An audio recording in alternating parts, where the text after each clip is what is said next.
So, hello, hello, hello! Sa pagpatuloy nga ng aming ganap dito sa Paris, na kung saan ay isa talaga ito guys sa mga bansa na gusto kong puntahan at as in my top list sa aking bucket list, grabe. And I'm so thankful to my husband, to my lovely Frank kasi dinala niya ako dito.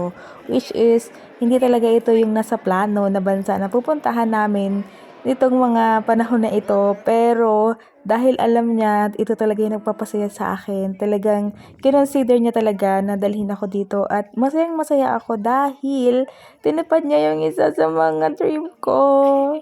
Ganun. At sabi niya sa akin, madami pa daw kaming tutuparin na parehas na dream namin. So, nagpapasalamat ako sa asawa ko kasi he always considered me, my happiness, ganyan.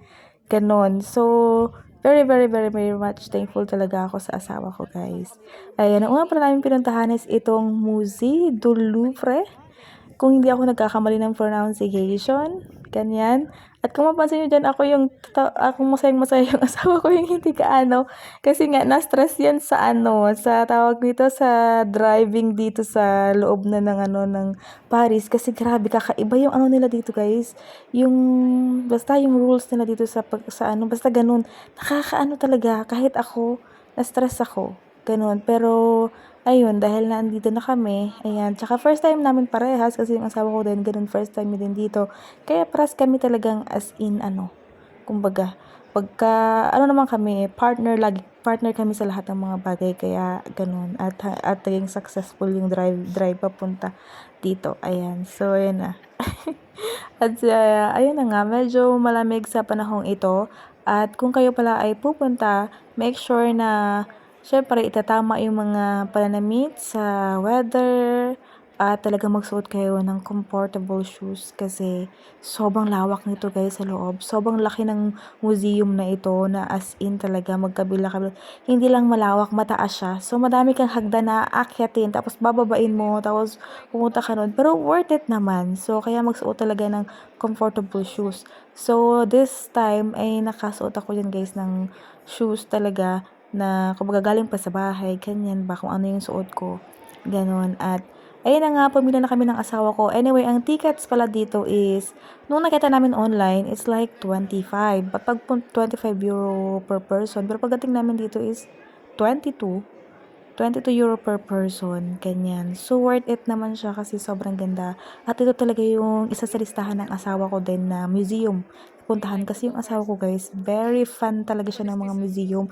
At ang alam tong asawa ko guys sa mga history, about, basta ganyan, magaling talaga. Matalino siya sa ganung mga bagay. Kaya, ayun, natutuwa ako sa asawa ko kasi may mga bagay na hindi ako, kumbaga siya ang may talinong ganun. So, ayun.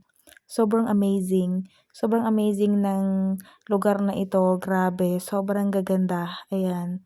So, ayun, titingin kami dyan ng mga kasi ito yung museum na may mga paintings and all, and sculptures, ganyan. Sobrang ganda niya talaga guys. Sobrang ganda talaga niya. Yan ang masasabi ko talaga sa lugar na ito. Sobra talaga. Kaya nagpapasalamat ako sa aking asawa dahil dinala niya ako dito.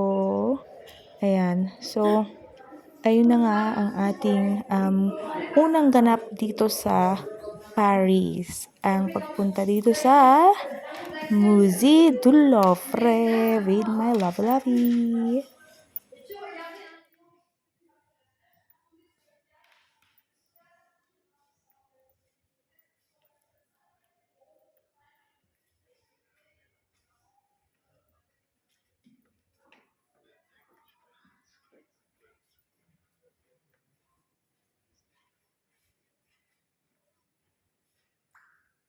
So, ayun na nga, at natutuwa naman ako kasi yung asawa ko very nag-enjoy din siya dito sa museum na ito. At ayan, sobrang ganda talaga niya as in.